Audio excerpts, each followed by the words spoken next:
Hi friends, welcome to exam Adda 95।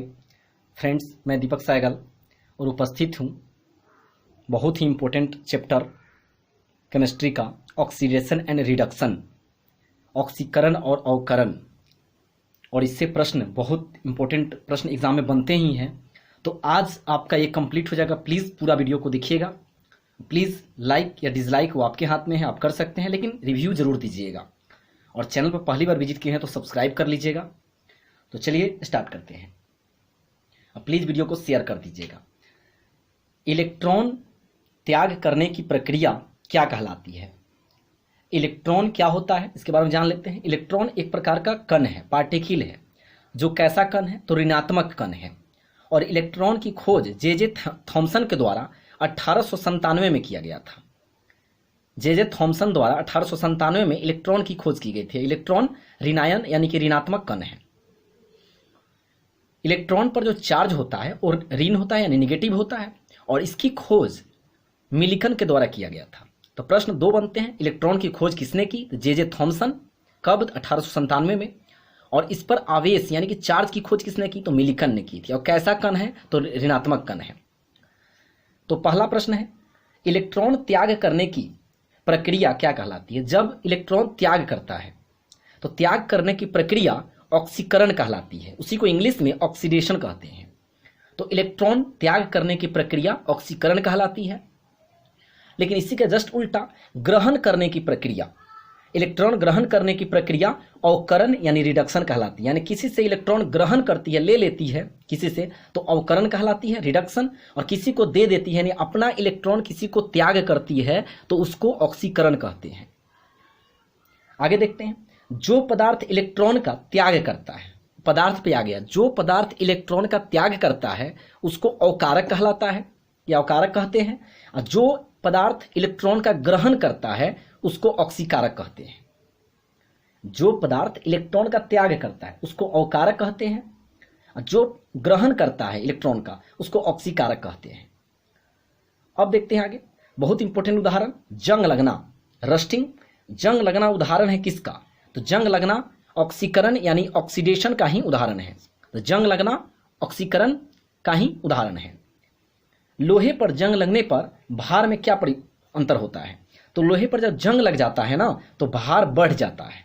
तो आपको ये याद रखना है, लोहे पर जंग लगने पर क्या होता है? भार बढ़ जाता है। एक और प्रोसेस है, पूछता है दहन कैसी अभिक्रिया है? दहन एक तरह का प्रोसेस है, रिएक्शन है। तो दहन कैसी अभिक्रिया है? तो ऑक्सीकरण रासायनिक अभिक्रिया है।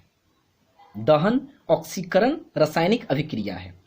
जब कोई इलेक्ट्रॉन खोता है तो वह धनावेशित हो जाता है। जब कोई इलेक्ट्रॉन खोता है तो धनावेशित हो जाता है। जैसे देखिए यहाँ पे एग्जांपल लेते हैं सोडियम। तो सोडियम की परमाणु संख्या 11 होता है और उतना ही इलेक्ट्रॉन भी होता है। तो जब सोडियम के पास 11 इलेक्ट्रॉन होता है और किसी को अगर एक इलेक्ट्रॉन दे देता है तो इसका मतलब कि एक इलेक्ट्रॉन प्लस लगा हुआ है इस पर, यानी कि एक इलेक्ट्रॉन किसी को देकर अपने आप को ये धनायन बना लिया है। तो एक हम लोग छोटा सा रिएक्शन को समझते हैं। जैसे सोडियम और यहाँ पे क्लोरीन ले लेते हैं। सोडियम की परमाणु संख्या 11 होता है और इसका 17 होता है। तो इसको हम लिख सकते हैं 281 में और इसको लिख सकते हैं 287 में। तो जैसा कि आप जानते हैं, कोई भी एलिमेंट अपने बाहरी कक्ष में 8 इलेक्ट्रॉन प्राप्त करना चाहता है, यानी ऑक्टेव पूरा करना चाहता है। जैसे ही अपना ऑक्टेव पूरा कर लेता है वह एक समझिए स्वतंत्र हो जाता है। तो इसके पास 1 है तो कोई तो इसको 7 देगा नहीं। कोई भी इसको 7 अपना क्यों देगा? नहीं देगा। और क्लोरीन के पास 7 है तो क्लोरीन भी अपना 7 किसी को नहीं देगा। तो इस केसेस में एक दूसरे के साथ समझिए फ्रेंडशिप होता है।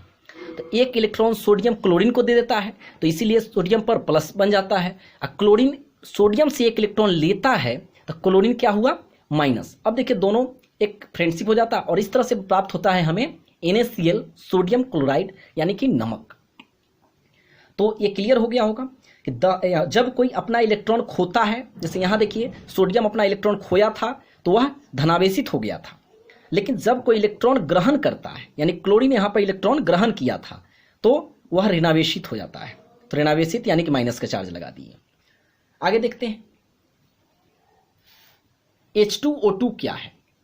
H2O2 का नाम है, रासायनिक नाम हाइड्रोजन पर ऑक्साइड है। हाइड्रोजन परऑक्साइड क्या है H2O2? तो यह ऑक्सीकारक और अवकारक दोनों है। बहुत बार एग्जाम में पूछा भी है प्रश्न। H2O2 क्या है? तो पहला ऑप्शन ऑक्सीकारक, दूसरा ऑप्शन अवकारक, तीसरा ऑप्शन दोनों है, यानी ऑक्सीकारक और अवकारक दोनों, और डी में इनमें से कोई नहीं। तो करेक्ट आंसर 3 वाला यानी सी वाला होगा। H2O2 ऑक्सीकारक और अवकारक दोनों है H2O2। आगे देखते हैं, पेय जल को शुद्ध करेंगे, तो यानी कि पीने वाले जल को हम लोग क्लोरीन से भी शुद्ध करते हैं, क्लोरीनीकरण करके। और पोटेशियम परमैंगनेट यानी KMnO4 फार्मूला भी पूछ सकता है और उसका नाम भी पूछ सकता है। तो पेय जल को शुद्ध करेंगे KMnO4 से, यानी पोटेशियम परमैंगनेट से। क्यों करते हैं इससे? क्योंकि यह ऑक्सीडाइजिंग एजेंट है, ऑक्सीकारक एजेंट है।